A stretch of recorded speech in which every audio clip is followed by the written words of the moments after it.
तुम दोनों बहुओं को एक एक डिब्बा देना चाहता हूं, लेकिन ध्यान रहे इन डिब्बों को 3 दिन तक बंद रखना होगा। चौथे दिन पूरे परिवार के सामने इन्हें खोलना। एक गांव के किनारे एक छोटा सा घर था। उस घर में 2 बहनें रहती थीं, रश्मि और सोनम। दोनों बचपन में ही अनाथ हो गई थीं, लेकिन उनके स्वभाव में जमीन आसमान का फर्क था। रश्मि को अपनी सुंदरता पर बहुत घमंड था। उसे लगता था कि दुनिया में उससे बेहतर कोई नहीं। वहीं सोनम का स्वभाव बहुत शांत था। वो हमेशा दूसरों की मदद करती और सबका सम्मान करती थी। एक दिन दोनों बहनों का रिश्ता एक ही परिवार के 2 भाइयों से तय हो गया। बड़े भाई का नाम अरविंद था और छोटे भाई का नाम रोहित।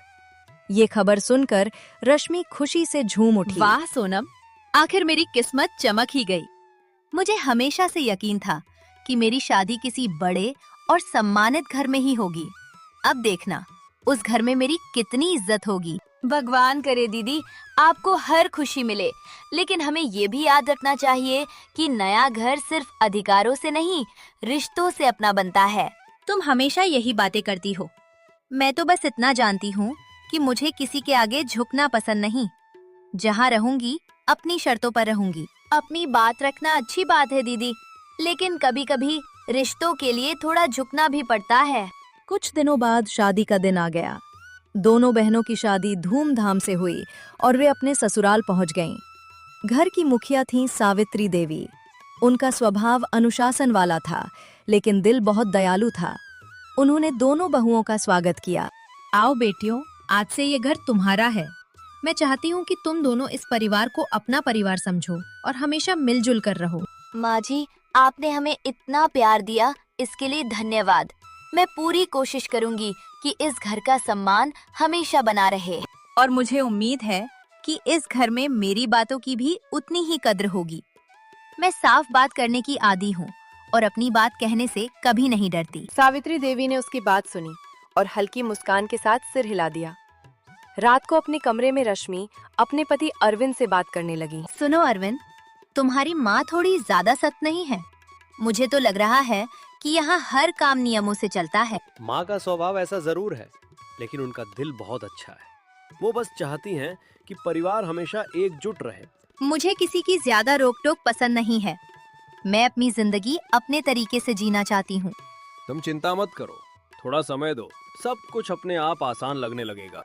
उधर दूसरे कमरे में सोनम और रोहित बातें कर रहे थे। सोनम, तुम पूरे दिन बहुत शांत थीं। क्या तुम्हें यहाँ कोई परेशानी तो नहीं? नहीं, ऐसी कोई बात नहीं। मैं बस यही सोच रही थी कि नए घर में सबका विश्वास जीतना कितना जरूरी होता है। मुझे लगता है तुम बहुत जल्दी सबके दिल में अपनी जगह बना लोगी। तुम्हारा स्वभाव ही ऐसा है।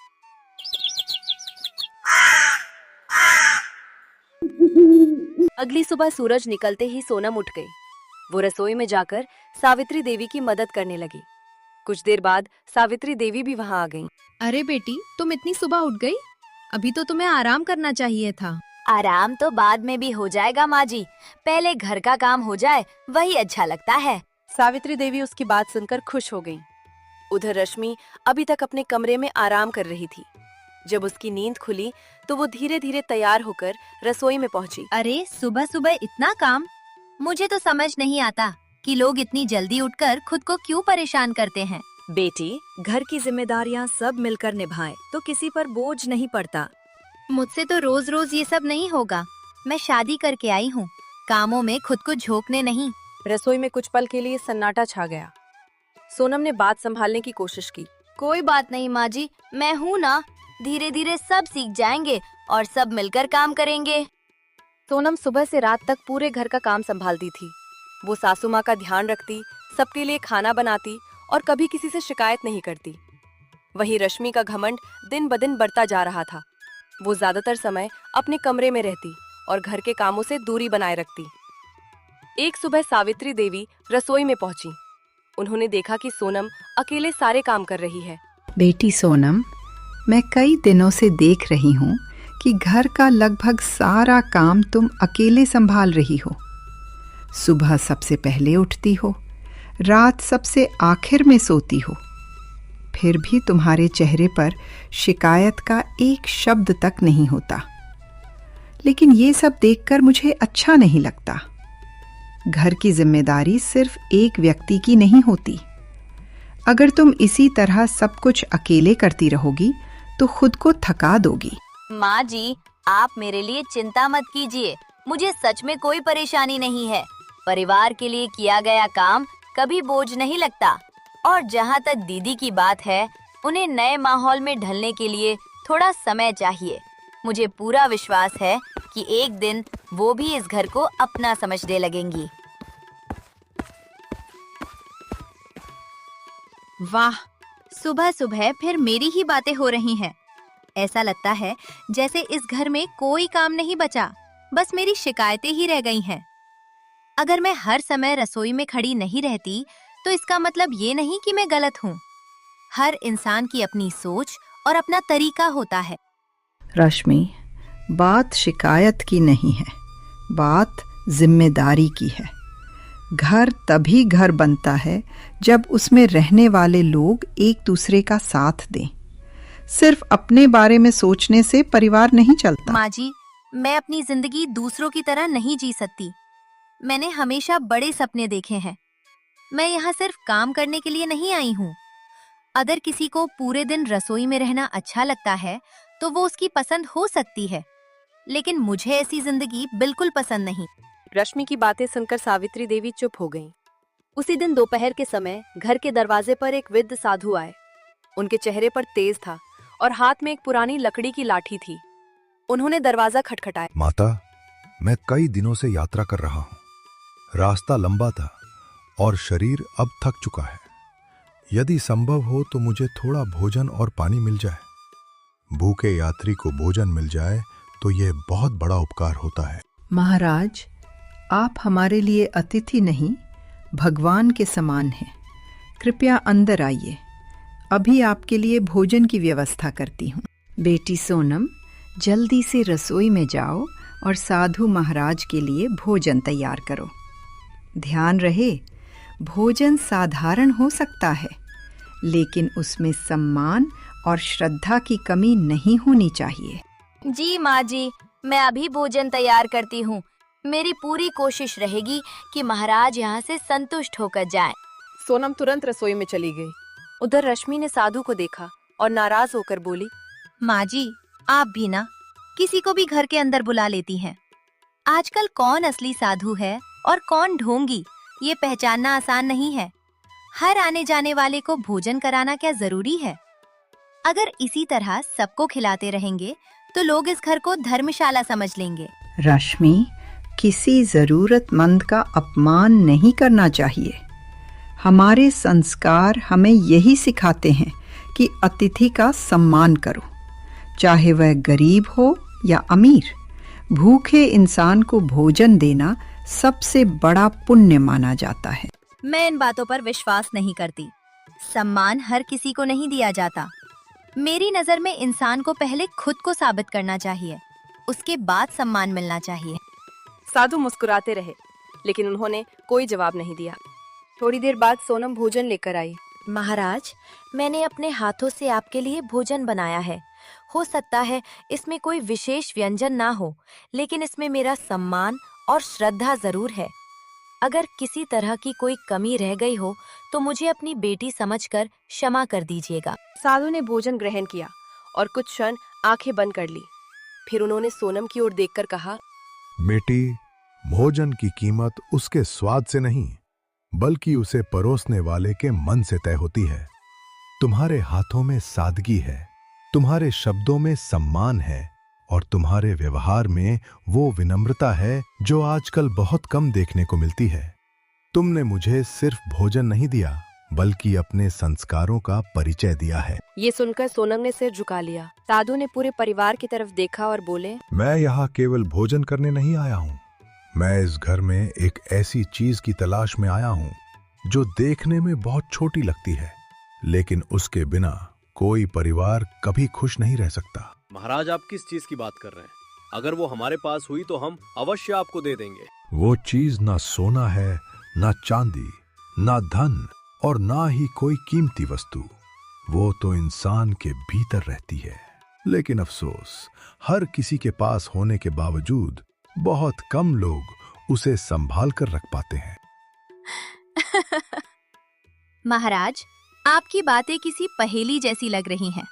साफ साफ बताइए कि आखिर आपको चाहिए क्या? मुझे इस घर की सबसे अनमोल चीज चाहिए, और मुझे लगता है कि वो इस घर में सिर्फ एक व्यक्ति के पास बची है। साधु की बात सुनकर पूरे घर में सन्नाटा छा गया। सबके मन में एक ही सवाल था, आखिर वो अनमोल चीज क्या है जिसके बारे में साधु बात कर रहे हैं। रश्मि ने अधीर होकर साधु की ओर देखा। महाराज, आप कब से पहेलियां बुझा रहे हैं? अगर आपको कुछ कहना है तो साफ साफ कहिए। इस घर में ऐसा क्या है जो सिर्फ एक ही व्यक्ति के पास है? बेटी, मैं जिस अनमोल चीज की बात कर रहा हूं उसका नाम है विनम्रता। ये ऐसी दौलत है जो बाजार में नहीं मिलती, लेकिन जिसके पास होती है उसके रिश्ते हमेशा अमीर रहते हैं। साधु की बात सुनकर सबकी नजर सोनम की तरफ चली गई। मैं कई घरों में जाता हूं, कहीं धन बहुत होता है, कहीं शोहरत, कहीं बड़ा नाम, लेकिन जहां विनम्रता नहीं होती वहां सुख ज्यादा दिन नहीं टिकता। इस घर में मैंने एक ऐसी बहू को देखा है जो बिना शिकायत के सबका ध्यान रखती है, अपमान सुनकर भी सम्मान देना नहीं छोड़ती और बदले में कुछ मांगती भी नहीं। महाराज, मैं तो बस अपना कर्तव्य निभाने की कोशिश करती हूँ। अगर मेरे कारण किसी को थोड़ी भी खुशी मिलती है तो वही मेरे लिए सबसे बड़ा पुरस्कार है। बस भी कीजिए महाराज, दुनिया सिर्फ अच्छाई और विनम्रता से नहीं चलती। अगर इंसान अपने लिए खड़ा ना हो तो लोग उसका फायदा उठाने लगते हैं। अपने लिए खड़ा होना और घमंड करना दोनों अलग बातें हैं बेटी। आत्मसम्मान इंसान को ऊपर उठाता है, लेकिन अहंकार उसे दूसरों की नजरों से गिरा देता है। रश्मि ने मुंह फेर लिया। उसी समय साधु ने अपनी झोली से 2 छोटे डिब्बे निकाले। एक डिब्बा सुनहरे रंग का था और दूसरा साधारण मिट्टी का। मैं तुम दोनों बहुओं को एक एक डिब्बा देना चाहता हूँ, लेकिन ध्यान रहे इन डिब्बों को 3 दिन तक बंद रखना होगा। चौथे दिन पूरे परिवार के सामने इन्हें खोलना। इनमें क्या है? जो भी है वो तुम्हारे कर्मों के अनुसार अपना रूप दिखाएगा। ये कहकर साधु ने सुनहरा डिब्बा रश्मि को और मिट्टी वाला डिब्बा सोनम को दे दिया। रश्मि मन ही मन खुश हो गई। देखा, मुझे तो पहले से पता था कि मेरे लिए ही कीमती चीज होगी। आखिर मैं किसी साधारण इंसान जैसी थोड़ी हूँ। महाराज ने जो दिया है वही मेरे लिए पर्याप्त है। इन 3 दिनों में भी सोनम पहले की तरह पूरे घर का काम करती रही। वो सासू माँ का ख्याल रखती, सबको समय पर खाना देती और किसी से कोई शिकायत नहीं करती। वही रश्मि हर किसी के सामने अपने सुनहरे डिब्बे की बातें करती रहती। मुझे पूरा यकीन है कि इसमें कोई कीमती उपहार होगा। शायद सोना हो, कोई आशीर्वाद हो या कोई ऐसी चीज जो मेरी किस्मत बदल दे। आखिर चौथा दिन आ गया। पूरा परिवार बैठक में इकट्ठा हुआ। सबकी नजर उन दोनों डिब्बों पर थी। सबसे पहले रश्मि ने अपना सुनहरा डिब्बा खोला, लेकिन जैसे ही डिब्बा खुला उसके चेहरे का रंग उड़ गया। अंदर कुछ भी नहीं था, सिर्फ एक छोटा सा कागज रखा था। अरविंद ने कागज उठाकर पढ़ा। जिस हृदय में अहंकार भर जाता है वहाँ कोई आशीर्वाद नहीं ठहरता। कमरे में सन्नाटा छा गया। रश्मि का चेहरा शर्म से झुक गया। अब सबकी नजर सोनम पर गई। सोनम ने धीरे से अपना मिट्टी वाला डिब्बा खोला। उसके अंदर एक सुंदर चांदी का कमल रखा था और उसके नीचे एक पर्ची थी। सावित्री देवी ने उसे पढ़ा। जो व्यक्ति सेवा, धैर्य और प्रेम को संभाल कर रखता है उसका जीवन कमल की तरह हर परिस्थिति में खिलता है। ये सुनते ही सबकी आंखें भर आईं। साधु वहां मौजूद नहीं थे, लेकिन ऐसा लग रहा था जैसे उनकी बातें अभी भी पूरे घर में गूंज रही हों।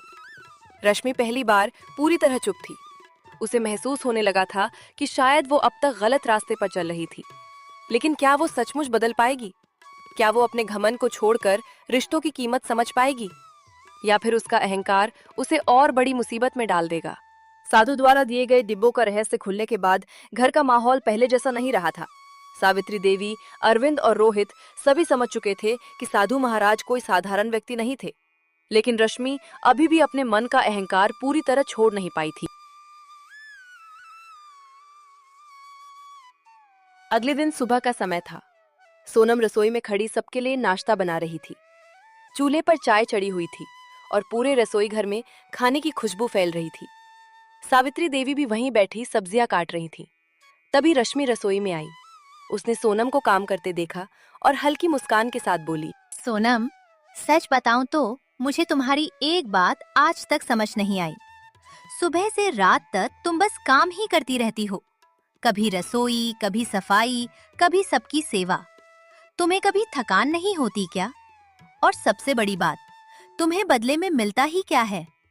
लोग 2 मीठे शब्द बोल देते हैं और तुम खुश हो जाती हो। दीदी, हर खुशी पैसे या तारीफ से नहीं मिलती। जब माँ जी मुस्कुराती हैं, जब परिवार के लोग संतुष्ट होकर खाना खाते हैं, तब मुझे लगता है कि मेरी मेहनत सफल हो गई। मुझे लगता है कि अगर हमारे कारण किसी को सुकून मिले तो वही सबसे बड़ा इनाम है। यही तो तुम्हारी सबसे बड़ी कमजोरी है। दुनिया इतनी सीधी नहीं है जितनी तुम समझती हो। लोग अच्छे इंसानों की अच्छाई का फायदा उठाते हैं। मैं तो हमेशा यही मानती हूँ कि इंसान को पहले अपने बारे में सोचना चाहिए, उसके बाद दूसरों के बारे में। बेटी, अपने बारे में सोचना गलत नहीं है, लेकिन जब इंसान सिर्फ अपने बारे में सोचने लगे तब समस्या शुरू होती है। परिवार का मतलब ही यही है कि हम एक दूसरे का सहारा बने। रश्मि ने कोई जवाब नहीं दिया और वहां से चली गई। कुछ दिन बीत गए। एक दिन सावित्री देवी की तबीयत ठीक नहीं थी। घर का सारा काम सोनम अकेले कर रही थी। रश्मि ने देखा कि सोनम सुबह से बिना रुके काम कर रही है, फिर भी उसके चेहरे पर कोई शिकायत नहीं है। वो धीरे धीरे रसोई में गई। सोनम, तुम सुबह से अकेले काम कर रही हो, क्या मैं तुम्हारी थोड़ी मदद कर दूं? आखिर ये घर मेरा भी है और जिम्मेदारी भी मेरी है। दीदी, आप ऐसा कह रही हैं, यही मेरे लिए बहुत बड़ी बात है। आइए, हम दोनों मिलकर काम करते हैं। तभी सावित्री देवी वहां आ गई। दोनों बहनों को साथ काम करते देखकर उनकी आंखें भर आईं। आज मुझे बहुत खुशी हो रही है। परिवार की असली ताकत यही होती है कि मुश्किल हो या जिम्मेदारी, सब मिलकर निभाएं। माँ जी, मुझसे बहुत गलतियाँ हुई हैं। अगर हो सके तो मुझे माफ कर दीजिए। अब मैं इस घर को अपना समझकर हर जिम्मेदारी निभाऊंगी। बेटी, इंसान से गलती हो जाना बुरी बात नहीं होती। बुरी बात तब होती है जब वो अपनी गलती मानने से इनकार कर दे। आज तुमने अपनी भूल स्वीकार की है, यही तुम्हारी सबसे बड़ी जीत है। सभी के चेहरे पर मुस्कान थी। रश्मि ने सोनम का हाथ थाम लिया। अब उस घर में न घमंड था न मनमुटाव, सिर्फ प्यार, सम्मान और परिवार की खुशियां थीं। शिक्षा। घमंड इंसान को अकेला कर देता है, जबकि विनम्रता और प्रेम पूरे परिवार को जोड़ कर रखते हैं। हेलो दोस्तों, मैं उम्मीद करती हूँ कि आपको ये कहानी बहुत अच्छी लगी होगी। यदि ये कहानी अच्छी लगी तो वीडियो को लाइक करें, साथ ही चैनल को सब्सक्राइब करें। बेल आइकन के नोटिफिकेशन को ऑल पर जरूर कर दें। इससे हर वीडियो की नोटिफिकेशन आप तक पहुंच जाएगी। आप मेरी कहानी को जल्द देख पाएंगे। तो मिलते हैं नेक्स्ट वीडियो में। Thanks for watching. Bye bye.